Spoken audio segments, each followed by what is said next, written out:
Spectrum Tamil நேயர்களுக்கு வணக்கம். சென்னையில் பரபரப்பு, திமுகவினரின் போராட்டம் அரசியல் கட்சிகளையும் தாண்டி பலரையும் அதிர்ச்சிக்குள்ளாக்கி இருக்கிறது. எதற்காக போராடுகிறார்கள் திமுகவினர்? விவரங்களை பார்க்கலாம். அறிவாலயத்துக்குள்ள பாம்பு போயிடுச்சு. என்ன பிராயச்சித்தம் செய்ய போகணுமோ, அதுக்கு என்ன பூஜை புனஸ்காரங்கள் செய்யணும் அப்படின்ற மாதிரியான ஒரு கலேபரத்தில் அவங்க இருக்காங்க. இது நல்ல சகுனமா கெட்ட சகுனமா? டிபேட் டாபிக் இப்பவே ரெடி. ஜனநாயகன் கடைசியாக தமிழக முதல்வர் சி ஜோசப் விஜய் அவர்கள் நடித்த ஜனநாயகன் திரைப்படம் ரிலீஸுக்கு ரெடி. ஒரு 43 இடத்துல டச்சக் பண்ணியிருக்காங்க. இதை தாண்டி 18 வயதிற்கு கீழே உள்ளவர்கள் பார்க்காத வகையில ஏ சர்டிபிகேட் கொடுக்கப்பட்டிருக்கு. பாஜகவினுடைய தலைவர் பதிலிருந்து நீங்கி வீத லீடர் சொல்லி எனக்கான பாதையை நான் போட்டுருக்கேன், ஆனா இப்போ கூட நான் இப்படி போகணும் அப்படி போகாதீங்க அப்படின்னு சொல்லி என்னை வழிநடத்துவது பாஜகவிற்கு அழகா? ஏன்னா பாஜக அப்படி ஒரு கேள்வியை கேட்டிருக்கு. இது எல்லாத்தையுமே அலசி ஆராயும். எல்லாம் தாண்டி பேரிகார்டுகளால் திமுகவுக்கு வந்திருக்கக்கூடிய இழுக்கு என்னப்பா, இது திமுகவுக்கு இப்படி ஒரு சோதனையா? எல்லாத்தையுமே பார்க்கலாம்.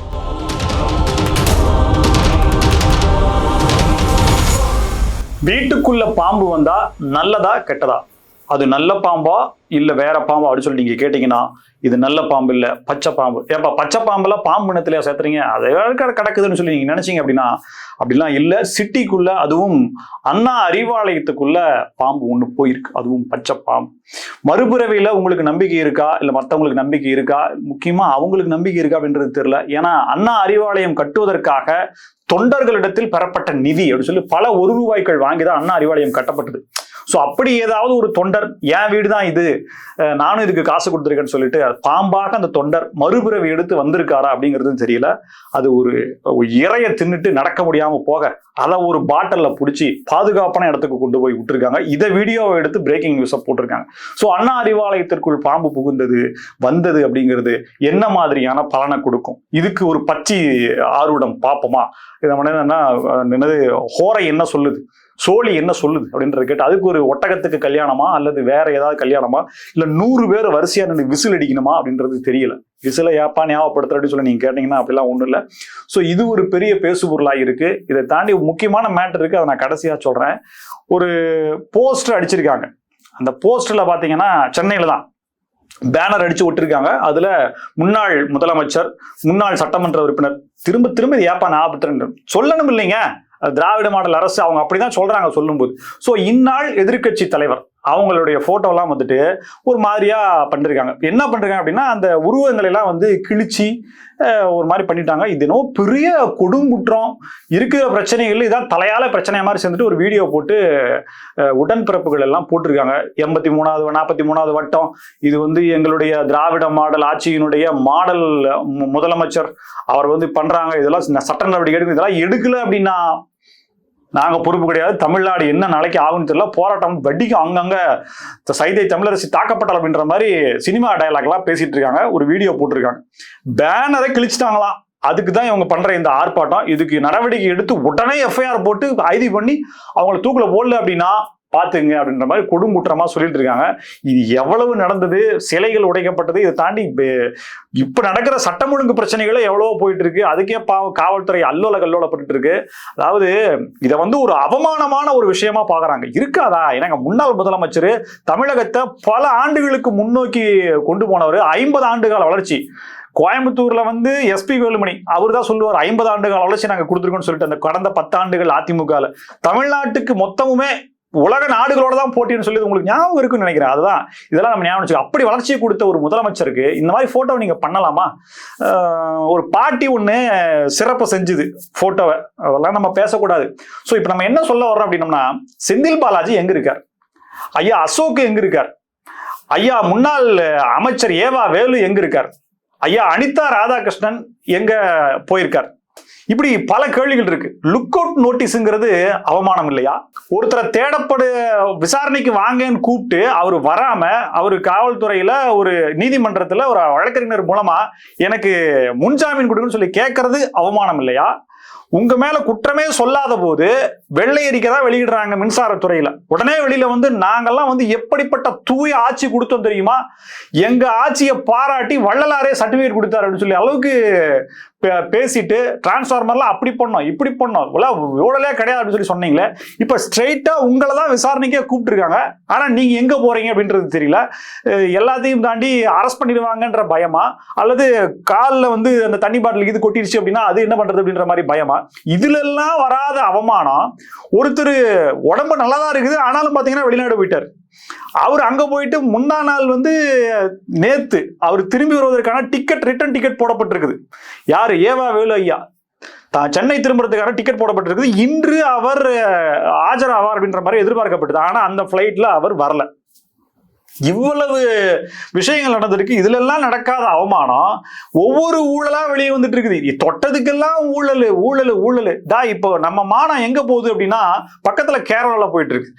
200 ரூபாயும் அந்த ஸ்லிப்பும் கொடுத்தோம் அப்படின்னம்னா பல லட்சக்கணக்கான மதிப்புள்ள லோடுல கனிம வளங்கள் இருக்கும் லாரியில. ஒண்ணுமே பாக்குறது இல்ல. நீங்க வீடியோவே எடுத்துட்டு போனா கூட அந்த கவுண்டர்ல இருக்கிற ஆள் தெரியவே தெரியாது. கை மட்டும்தான் வரும். ஏஐ மூலியமா ஏதோ கை வச்சிருக்காங்க, கை மட்டும்தான் வரும். அந்த 200 ரூபாயும் ஸ்லிப்பையும் வாங்கிட்டு அனுமதி கொடுக்கப்படுது. இது வந்து கேரள எல்லையில இருக்கிறதா? தமிழ்நாட்டு சேனல் ஒண்ணும் போடல, கேரள மாநில எல்லையில சொல்றாங்க. சோ இது பண்ண இப்ப நடக்கக்கூடிய ஆட்சி என்ன அப்படின்ற மாதிரி செட்டிங் பண்ணி வச்சிருக்காங்கல்ல, அந்த அளவுக்கு செட்டிங் இருக்குதுல்ல. இப்ப இதெல்லாம் யாரு பண்ணா? இதுல எல்லாம் போகாத மானம், கனிம வள கொள்ள, சட்டம் ஒழுங்கு பிரச்சனை, கல்வித்துறையில எந்த அளவுக்கு இருக்குன்ற இவ்வளவு பிரச்சனைகள் இதுல எல்லாம் போகாது. ஒரு போஸ்டரை கிழிச்சு அந்த கண்ணை பண்ணி விட்டதுதான் உடனே ரத்தம் கொதிக்குது, தமிழ்நாடே ஸ்தம்பிக்கும். இதெல்லாம் தேவையாங்க அப்படின்ற மாதிரி இருக்கு. சோ அவங்க போராட்டம் பண்றதுக்கான ஆயத்த ஏற்பாடுகளை பார்த்துட்டு இருக்காங்க. இன்னைக்கு உலகின் ஆகச்சிறந்த வழக்கறிஞர் பிரிவை வைத்திருக்கக்கூடிய திமுகவுக்கு உச்சநீதிமன்றத்துல ஒரு மிகப்பெரிய பாராட்டு சான்றிதழை கொடுத்திருக்காங்க. நீங்க வந்து உங்களை மாதிரி ஷரத்துகளை ஆராய்ஞ்சு வழக்குகளை நுணுக்கமாக பார்வையிட்டு நீதிமன்றத்தினுடைய நேரத்தையும் மாண்பையும் காப்பாற்றுறதுல உங்களுக்கு நிகர் கிடையாது, நீங்களா வேற லெவல் அப்படின்ற மாதிரி பயங்கரமான பாராட்டியிருக்காங்க. ஐயா உங்க பாராட்டு போதியா, நான் வேணா மனுவை திரும்ப வாங்கிக்கிறேன் அப்படின்னு அதுக்கு ஒரு கெஞ்சலை போட்டிருக்காங்க. போய் மன்னிப்பு கேட்டாங்க அப்படின்ற மாதிரிலாம் மன்னிப்புலாம் இல்லை. அதாவது நீங்க படிச்சு பார்த்துட்டு ஆராய்ஞ்சுதான் இந்த வழக்க மனுவை போட்டீங்களா அப்படின்னு சொல்லிட்டு வின்சன், அவர் பேரு வில்சனுங்க, ஆனா அவர் எடுத்தார் தொட்டதெல்லாம் வெற்றி தான். வின்சன் அவர் பேரு வின்சன். அவர் தான் அந்த டீம்ல போட்டிருக்காரு. கோவை சென்னையில் இருக்கக்கூடிய அறிவாலயத்தினுடைய RS பாரதி ஐயா அவர் தான் இந்த வழக்கை போட்டிருக்காரு. கரூரில் நடந்த 41 பேர் மரணம் இருக்கு இல்லையா, அதை போய் பார்ப்பதற்காக தமிழகத்தின் முதலமைச்சர் ஜோசப் விஜய் அவர்கள் செல்ல இருப்பதாகவும் அதுல அவங்களுக்கு இழப்பீடாக சில உதவிகள் செய்ய இருப்பதாகவும் தகவல் வருது. ஏற்கனவே வழக்கு வந்து சிபிஐ வசம் இருக்கு. வழக்குல திமுக தான் குற்றவாளிங்கிறது போல கருத்து அவங்க சொல்லிக்கிட்டு இருக்காங்க. இது தவறு, இவர் அங்க போகக்கூடாது அப்படின்ற மாதிரியான பல விஷயங்களை போடுறாங்க. நீதிமன்றம் சொல்லுது 2 கட்சிகளுக்கு ஒரு சண்டையை கொண்டு வந்து எங்க கொண்டு வந்து பஞ்சாயத்து பண்ண சொல்லி ஏன் இப்படி பண்றீங்கன்ற மாதிரி வேற லெவல்ல காட்டமா பண்ணிருக்காங்க. இது எப்படி திமுக காரங்க உருட்ட போறாங்கன்றதான் நம்ம வெயிட் அண்ட் சீன்ற மாதிரி மோட்டிவ்ல இருக்கு. நீதிமன்றம் தெளிவா சொல்லிருச்சு எப்படிதான் இதெல்லாம் எடுத்துட்டு வர்றீங்க. 2வது முதலமைச்சர் எப்படி நடந்துக்கணும்னு சொல்லி நாங்க சொல்லணும்னு நீங்க நினைக்கிறீங்களா அப்படின்ற மாதிரி கேட்டிருக்கு. ஒருவேளை அவங்க அரசு வேலையே கொடுப்பதாக இருந்தாலும் கூட அதுல நீதிமன்றத்துக்கு எந்த ஆட்சேபனையும் கிடையாது. அவங்க கொடுக்கறன்னு சொல்லல, எந்த விதமான தகவலும் இல்லை. ஒரு வேலை கொடுக்கப்படலாம், கொடுத்தால் அப்படின்ற மாதிரியான சந்தேகம். அதுக்கு நீதிமன்றம் திரும்பவும் இதை ஒரு கேஸா எடுத்து வந்து நீதிமன்றத்தினுடைய நேரத்தை கெடுப்பாங்களோ நீதிமன்றம் நினைச்சுக்கிட்டு இதெல்லாம் தூக்கிட்டு வந்துடாதீங்கன்னு சொல்லிட்டு மறுபடியும் ஒரே போடா போட்டுருச்சு. ரொம்ப அசிங்கமா போச்சு குமார்ன்ற மாதிரி திரும்ப வாங்கிட்டு வந்துட்டாங்க. சோ இல்லை அங்கு இதுதான் நடந்தது, இப்படி கேட்டார்கள் பார்த்தீர்களா, அவர் இந்த கேள்வியை இப்படி தொனியில் கேட்டார்கள் பார்த்தீர்களா அப்படின்னு சொல்லி மறுபடியும் வந்து உருட்டுவாங்க. ஆனா என்னன்னே தெரியல திமுகவுக்கு. ஏன்னா கடந்த செய்தி தான் பார்த்தோம், அறிவாலயத்துல பாம்பு, சென்னை மெட்ராஸ் இல்ல சுப்ரீம் கோர்ட்லயே வந்து குட்டு அப்படின்ற மாதிரி ஒரே பலவாறாக இருக்குது. எல்லாமே நெகட்டிவ் செய்தியா இருக்கு. என்ன பண்றதுன்ற தெரியலன்ற மாதிரியான கலக்கம் இருக்கு. நிச்சயமா இதுக்கு ஒரு பூஜை ஏதாவது போட்டா தான் சரி வரும்னு நினைக்கிறேன். ஜனநாயகன் திரைப்படம் தணிக்கை சான்றிதழ் வழங்கப்பட்டிருப்பதாக தகவல் கிடைத்திருக்கு. கிட்டத்தட்ட 43 இடங்கள்ல வெட்டுக்கள் கட்டிங்ஸ் போட்டிருக்காங்க அப்படின்ற மாதிரியும் இதுக்கு சான்றிதழ் கொடுக்கப்பட்டிருக்கிறதாக சொல்லப்படுது. அதனால உடனே நீங்க அப்படியா ஏவா அப்படின்ற மாதிரிலாம் ஒன்றும் நினைச்சுக்காதீங்க. அதாவது வன்முறை காட்சிகள் நிறைய இருக்கிறதாகவும், இந்த ரத்தம், உடல் உறுப்புகள் துண்டாகி போறது அப்படின்ற மாதிரியான ஒரே கலைபரமான காட்சிகள் நிறைய இருப்பதாகவும் சொல்லப்படுது. உடனே 43 இடங்களில் துண்டு, விஜய்க்கு நெருக்கடி கொடுத்த ஜனநாயகன் அப்படின்ற மாதிரி எல்லாம் போடுறாங்க. இதற்கு முன்பு பல சினிமாக்கள்ல இன்னும் உச்சபட்சமா இதை விட இன்னும் அதிகமான நேரங்கள்ல தணிக்கை சான்றிதழ் வெட்டி கொடுக்கப்பட்ட சான்றிதழ்கள் அப்படின்ற இந்திய சினிமா வரலாற்றில் இருக்கு. ஸோ ஜனநாயகன் அப்படிங்கிறதும் திரைக்கு வருவதற்கு இன்னும் சில நாட்கள்ல வந்துடும். இதுல முக்கியமான பார்வை என்ன அப்படின்னா, தாவேகா வெற்றி பெறுவதற்கான அடிப்படை காரணமாக இருந்த ஜென்சி, அதுக்கும் மேல முன்னாடி போனோம் அப்படின்னா 18 வயதிற்கு கீழ் உள்ள சிறார்கள், அவங்க தான் கம்பல் பண்ணி நீ போடலன்னா பாத்துக்கிடுன்ற மாதிரி சொல்லி பண்ணாங்க. ஆனா இப்ப என்ன ஆச்சு அப்படின்னா, தமிழக முதலமைச்சர் சி ஜோசப் விஜய் அவர்கள் நடித்த கடைசி திரைப்படத்தை தியேட்டர்ல போய் பார்ப்பதற்கான வாய்ப்பு 18 வயதிற்கு கீழ் உள்ளவர்களுக்கு இல்ல. அது ஏன் தியேட்டருக்கு போய் எடுத்து சொன்னீங்க அப்படின்னா, நான் தான் பார்த்துட்டேன் அப்படின்னு சொல்லி நீங்க யாராவது சொன்னீங்க அப்படின்னா எனக்கு காது கேட்கல. ஆமா, கேட்கல. ஏன்னா ஜனநாயகன் படம் வேற எங்கேயுமே வரல. சோ இனிமேல் தியேட்டருக்கு வந்துச்சு அப்படின்னா அவங்க சில காலம் கழித்து OTT-லயோ அல்லது தொலைக்காட்சி சேனல்கள்லயோ அவங்க பார்ப்பதற்கான வாய்ப்பு இருக்கு. இருந்தாலும் சர்டிபிகேட் அப்படிங்கிறது கொடுத்துருக்காங்க அப்படிங்கிறத ஒரு மகிழ்ச்சி செய்தியா பார்க்கிறாங்க. தாவேகா இதை எப்படி பார்க்குது, சி ஜோசப் விஜய் முதலமைச்சர் அவர்கள் எப்படி பார்க்கறாங்க, அவருடைய ரசிகர்கள் இதை எப்படி பார்க்கறாங்க அப்படிங்கிறத இனி அடுத்து வரக்கூடிய சில மணி நேரங்கள்லயே வலைதள பதிவுகள்லயே நம்ம அதை உணரலாம். Last but not least, Annamalai அவர்களுடைய செய்தி. அண்ணாமலை அவர்கள் பாஜக தலைவராக இருந்தபோது அவர் செயலாற்றிய விதம், அண்ணாமலையை விமர்சிப்பவர்கள் கூட அதை ஏற்றுக்கொள்ளக்கூடிய அளவுக்கு தான் இருக்கு. ஏன்னா அங்க பதில் விமர்சிக்கிற அளவுக்கான விஷயம் அங்க எதுவுமே இல்லை. இன்னைக்கு பாஜகவில் இருக்கக்கூடிய சில பொறுப்பாளர்கள், சில தலைவர்கள், முன்னாள் ஆளுநர்கள் மற்றும் முன்னாள் அமைச்சர்கள், தலைவர்கள், இவங்க எல்லாமே அண்ணாமலைக்கு எதிராக கிளம்பி இருக்கிறார்களா, பேசுகிறார்கள் என்றது அவங்களுடைய பேச்சிலிருந்து பார்க்கப்படுது. பாஜகவினுடைய தமிழக தலைவர்களாக இருந்தவர்கள் முன்னாடி, இப்ப நயினா நாகேந்திரன் ஐயாவுக்கு முன்னாடி இருந்தவர்கள் எல்லாமே பாத்தீங்கன்னா எல்லாருக்குமே அதற்கு அடுத்து பொறுப்புகள் வழங்கப்பட்டிருக்கு. தேசிய அளவிலும் சரி, அமைச்சரவையிலும் சரி பொறுப்புகள் வழங்கப்பட்டிருக்கு. ஆனால் அண்ணாமலை அவர்களுக்கு எதுவுமே கொடுக்காம அவர் அப்படியே வெளியே போயிருக்காரு. பல நேரங்கள்ல அவரு வரும்னு எதிர்பார்த்து ஏமாற்றம் தான் காத்திருந்தது. கடைசியா 2026 சட்டமன்ற தேர்தலில் போட்டியிடுவதற்கான வாய்ப்புகள் அப்படிங்கிறதும் ஏதாவது கிடைக்கும் அப்படின்றது நம்பப்பட்டது. இதையெல்லாம் தாண்டி அண்ணாமலை அவர்களுடைய ஆதரவாளர்கள், அண்ணாமலை ஆர்மியில் இருக்கக்கூடிய நபர்கள், இவங்க எல்லாம் இந்த மாதிரி அண்ணாமலை அவர்களை விமர்சிக்கக்கூடியவர்களை கொச்சை வார்த்தைகளையும் உருவகேலியும் செஞ்சு இணையதளங்கள்ல பதிவுகளை போடுறாங்க அப்படி சொல்லிட்டு பல பேர் சும்மா டிபேட்ல இதுன்னு பேசிட்டு இருந்தாங்க. ஆனா இப்போ பாஜகவினுடைய தன்னார்வ தொண்டு நிறுவன பிரிவு அப்படின்ற ஒரு பிரிவு இருக்கு. அதனுடைய தலைவர் அர்ஜுன மூர்த்தி அவர் ஸ்ட்ரெயிட்டாவே ஒரு மெசேஜை அண்ணாமலை அவர்களுக்கு கொடுக்கிறார். நீங்க இப்படி செயல்படணும், இப்படி செய்யறது தப்பு அப்படின்ற மாதிரி சொல்லிருக்காரு. இத எந்த விதமான சைடும் நான் எடுக்காம அதை அப்படியே உங்கள்கிட்ட வைக்கிறேன். இது சரியா தப்பா, இதுல இருக்கக்கூடிய நியாயம் என்ன அப்படிங்கறத நிஜமா நீங்க கமெண்ட் பாக்ஸ்ல சொல்லுங்க. அவர் என்ன சொல்லிருக்காரு அப்படின்னா, தங்களை எதிர்ப்பவர்களுக்கும் சமூக ஊடகங்களை தனிமனித தாக்குதல்களின் போர்க்களமாக மாற்றி வருவது மிகுந்த கவலை அளிக்கிறது. மற்ற தலைவர்களை அவமதிப்பதும், பெண்களை இழிவுபடுத்துவதும், தரக்குறைவான சொற்களால் தாக்குவதும் நாகரீக சமூகத்துக்கு அடையாளமாக இருக்க முடியாது. ஸ்ட்ரெயிட்டாவே சொல்றாருங்க. விமர்சிக்கலாம், அவமதிக்க கூடாது. எப்படி பாத்தீங்களா, அது ஒரு போட்டிருக்காரு. இன்னொன்னு, ஒரு தலைமையை உயர்த்த இன்னொரு தலைவரை இழிவுபடுத்த வேண்டிய அவசியம் எந்த ஜனநாயகத்திலும் இல்லை. ஒரு தலைமை யாரு, பாஜகவினுடைய முன்னாள் தலைவர் அண்ணாமலை அவர்கள் இன்னொரு தலைவரை இழிவுபடுத்த வேண்டிய யாரு, இப்ப இருக்கிற பாஜக தலைவரையா அல்லது இப்ப இருக்கக்கூடிய பாஜகவினுடைய முக்கிய பொறுப்புல இருக்கக்கூடியவர்களா? அந்த சில ஒரு வட்டம் போட்டா அதுல 5 பேர் இருப்பாங்க, அவங்களையா? யார சொல்றாங்கன்னு தெரியல. பெண்களையும் மூத்த தலைவர்களையும் கேவலமாக சித்தரிக்கும் படங்கள், படிக்கவே கூச்சப்பட வேண்டிய மொழி ஆகியவை சாதாரண அரசியல் வெளிப்பாடாக மாறி வருவது கவலை அளிக்கிறது. நிச்சயமா இது பேரையே சொல்லிடலாம், அந்த அளவுக்கு டீட்டெயில் இதுலயே கொடுத்துட்டாங்க. கருத்தை எதிர்க்கலாம், மனிதனை அல்ல. விமர்சிக்கலாம், அவமதிக்க கூடாது. கவிதையா கொடுத்திருக்காருங்க. வாதிடலாம், வெறுப்பை விதைக்க கூடாது. தங்களை நம்பி பயணிக்கும் அனைவரிடமும் இதை சொல்லுங்கள்.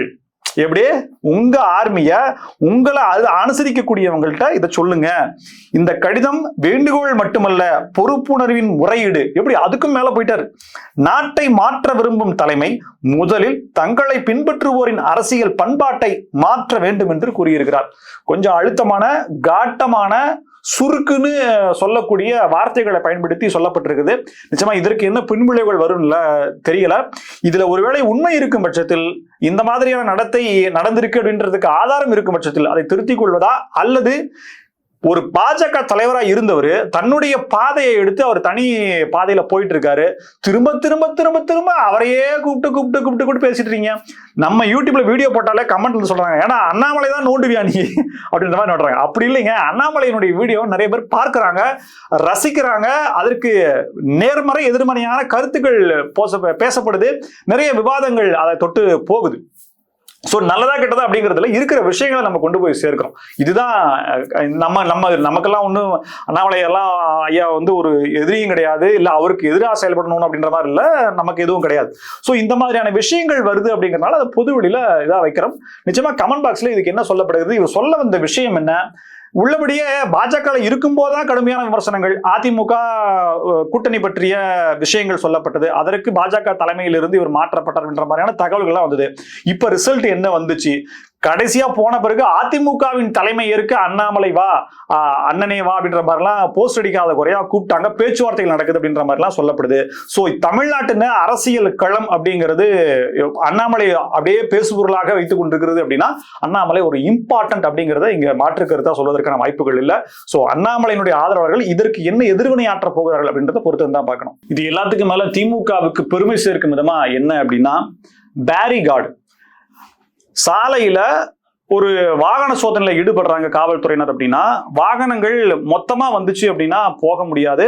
ஸோ அதனால சில ஒரு கேப் மட்டும் விட்டுட்டு மீதி வாகனத்தெல்லாம் அடைப்பதற்காக பேரிகார்டு வச்சிருப்பாங்க, இல்லைன்னா போக்குவரத்து மாற்றம் செய்வதற்காக பேரிகார்டு வச்சிருப்பாங்க. பேரிகார்டு உங்க எல்லாத்துக்குமே தெரியும். இதை வந்து என்னன்னா, நிறுவனங்கள் தமிழ்நாட்டில் சென்னையில் இருக்கக்கூடிய வணிக நிறுவனங்கள் தங்களுடைய விளம்பரத்துக்கு அந்த பேரிகார்டுடைய நடுவில் தங்களுடைய பேரை போட்டு நல்லா ஸ்ட்ராங்கா இரும்புல போட்டு வைப்பாங்க. சில பேர் இந்த ரேஸ்ல இன்னும் டூ வீலர்லாம் போட்டு அதை நைட்ல அலிச்சாட்டியம் பண்றது, அந்த வீல் இழுத்துட்டு போறது அப்படின்ற மாதிரிலாம் நிறைய பார்த்துருப்போம். ஸோ இந்த பேரிகார்டை பத்தி ஏன்டா எவ்வளவு தூரம் பேசுற அப்படின்னா, அதுல ஒரு விஷயம் இருக்கு. அண்ணா அறிவாலயத்துல ஒரு 200 பேரிகார்டை கொண்டு போய் அங்க வச்சிருக்காங்க. திமுக ஆட்சியில் இருந்தபோது அண்ணா அறிவாலயத்துக்கு வரக்கூடிய கூட்டமா வருவாங்க இல்லையா, பல மாவட்டங்கள்ல இருந்தும், அவங்க எல்லாம் எங்க போகணும், கரெக்டா போகணும், கண்ட இடங்கள்ல போய் எதனா பண்ணிடக்கூடாது அப்படிங்கிறதுக்காக, கரெக்டா போகணுங்கிறதுக்காக அந்த வழியில, ஏன்னா அது கடல் போல ஏக்கர் கடல் இருக்குல்ல, அது உள்ள போகணுங்கிறதுக்காக உள்ள கொண்டு வச்சிருக்காங்க. ஆட்சி மாற்றம் ஏற்பட்ட பிறகு அந்த பேரிகார்டெல்லாம் எடுத்துட்டு வந்து பொது பணிக்காக அவங்க வைக்கல, அதுக்கு ஒரு வண்டியை பிடிக்கணும், கொண்டு வந்து வைக்கல. சோ அது வந்து அங்கேயேதான் இருந்தது, அண்ணா அறிவாலயத்துல எல்லாரும் பாக்குற மாதிரி தான் இருந்தது. அதை என்ன பண்ணாங்கன்னா, கடந்த ஒரு வாரத்துக்கு முன்னாடி இருந்த பேரிகார்டெல்லாம் கொண்டு போய் பின்னாடி மியூசியம் இருக்கு, மியூசியத்துக்கும் பின்னாடி அந்த பக்கம் கொண்டு போய் உள்ள கொண்டு போய் போட்டாங்க போல இருக்கு. சரி போட்டாங்களா, அது இருக்குதான் சொல்லி பார்த்தா அதை வந்து உடைக்கிற கட் பண்ற சத்தம்லாம் நிறைய கேட்டிருக்கு. இதை எப்படி இன்வெஸ்டிகேட் பண்றாங்க அப்படின்னா, அந்த சத்தம் பின்னாடி ஐயா நடிகர்களுடைய வீடு, ஐயா ராதாரவி வீடு, இன்னும் சில வீடுகள்லாம் இருக்கு, ஹயாத் ஹோட்டலுக்கு பின்னாடி, அண்ணா அறிவாலயத்துக்கு பின்னாடிலாம் இருக்குது. நீங்க தேனாம்பேட்டை அந்த சந்து வழியா போனீங்க அப்படின்னா பின்னாடி போயிடலாம். அங்க இருக்கிறவங்கள்ட்ட ஒரு யூடியூபரு போய் வெரிஃபிகேஷன் பண்ணிருக்காரு, உண்மை கண்டறியும் சோதனை என செஞ்சிருக்காரு. ஸோ கேட்டீங்கன்னா அட போங்கன்னு சொல்லிட்டு அவங்க கதையா சொல்லிருக்காங்க, மற்ற விஷயங்கள்லாம் அவர் சொல்லலை. என்ன பண்ணிருக்காங்க அப்படின்னா, அந்த பேரிகார்டை துண்டு துண்டா உடைச்சி பழைய இரும்பு கடைக்கு போட்டிருக்காங்க. இதாவது உங்களுக்கு உண்மையிலே எப்படி நான் ரொம்ப தயங்கி இது உண்மையிலே நடந்திருக்கா, ஒருவேளை பொய்யா இருந்ததுன்னா அப்படின்ற மாதிரிலாம் யோசிச்சு நடந்திருக்குது. அவரு ஆதாரத்தையும் வச்சிருக்காரு. ஸோ இதனால வந்த பிரச்சனைகளை பார்த்துக்கலான்ற மாதிரி அவரும் செய்தி போட்டிருக்காரு. ரொம்ப லேட்டா தான் நம்ம இதை சொல்ல வேண்டியதா இருக்குது. பழைய பேரிகார்டை துண்டு துண்டா உடைச்சு பழைய இரும்புக்கு போடுறாங்க அப்படின்னா இது தலைமைக்கு தெரியுமா? அண்ணா அறிவாலயத்தை நிர்வகிக்கக்கூடியவர்களுக்கெல்லாம் இது தெரியாதா?